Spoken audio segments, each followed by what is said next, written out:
muñequitas, ¿qué tal les va? Hoy les traigo plastilina casera y vamos a jugar. Los ingredientes son harina, sal, agua, un colorante, un aceite para cocina y este es para que mezclemos y este es para poner la masa que ya está mezclada ahí. Vamos a jugar. Vamos a hacerlo. Ahora la sal.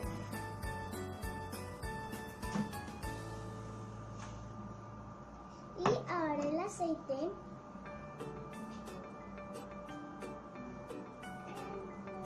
Vamos a echar el agua. Y vamos a mezclar.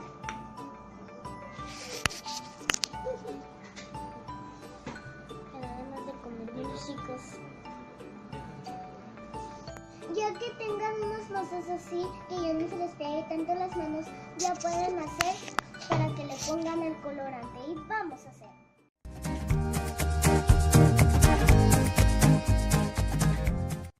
Y vamos a mezclar algunos que nos hayan dejado mezclar. Y yo, como pueden ver, yo primero voy a mezclar el verde.